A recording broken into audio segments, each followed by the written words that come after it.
So ఆయన అప్పుడు అలా చేసాం ఇప్పుడు ఇలా చేసాం అని చెప్తున్న దాని మీద మీ విశ్లేషణ ఏంటి? స్ట్రైట్గా ప్లీజ్. అందరికీ నమస్కారం అండి. మన ఎమ్మెల్యే శ్రీనివాస్ గారికి, జీవీ రెడ్డి గారికి, నాగభూషణ గారికి, మీకు ఏబిఎన్ వీక్షకులకి అందరికీ నమస్కారం. నమస్కారం అండి. జగన్మోహన్ రెడ్డి గారు కూడా నేను చంద్రబాబు నాయుడు గారు 96లో వచ్చిన తుఫానుకి నేను ప్రత్యక్ష సాక్షి అండి. చంద్రబాబు నాయుడు గారు ఎఫర్ట్ ఏం పెట్టారు, ఏం చేశారు అనేటువంటిది ఇవాళకి కూడా ఆ ప్రజలు, రాష్ట్రం మొత్తం కూడా చూసింది. ఇవాళకే గుర్తుంది అందరికీ.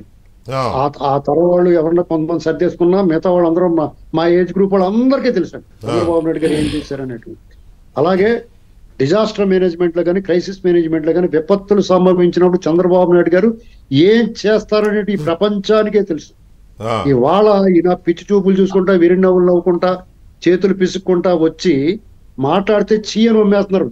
ఇక్కడ ఈయన మీకు ఇక్కడ ఒక ఇన్సిడెంట్ జరిగింది నందిగామలో. అక్కడ మాజీ ఎమ్మెల్యే వస్తే జనం తరిమి కొట్టారండి. ఆ రకమైన బడితి పూజ, పరాభవం ఎదురయ్యే పరిస్థితి లోపలే వీళ్ళు సవరించుకోవాలి. అవసరమైతే ఇవాళ మనసుంటే ఆయన ఏమైనా సహాయం చేయాలి, లేదా వాళ్ళ తాలూకు బృందం, వాళ్ళ బందిపోటు దొంగల ముఠ, దండుపాళెం బ్యాచ్ ని మీ దోపిడీ ఎన్నాళ్ళు చేశారు, విశ్రాంతి తీసుకున్నారు. ఇప్పుడు ఇవాళ ఇలాంటి విపత్తు వచ్చింది మనకి, ఈ ప్రజలకి. మీరు మనం దోచుకున్న దాంట్లో 0.0001% మనం వితరణ చేద్దాం, మనం కూడా వాళ్ళు తోడుగా నిలుద్దాం అని చెప్పేసి మంచి మనసు ప్రసాదించాలని భగవంతుని కోరుకోవాలి మనం. ఈయన కూడా ఆ దొంగల ముఠాకి చెప్పాలి.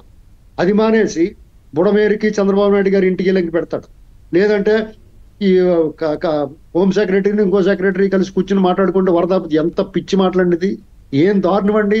ఎలాంటి వ్యక్తితో వీళ్ళు పోరాడుతున్నారు అనేటువంటి తలుచుకుంటే ఎంత దురదృష్టవంతుడు చంద్రబాబు నాయుడు గారు అనిపిస్తూ ఉంటది.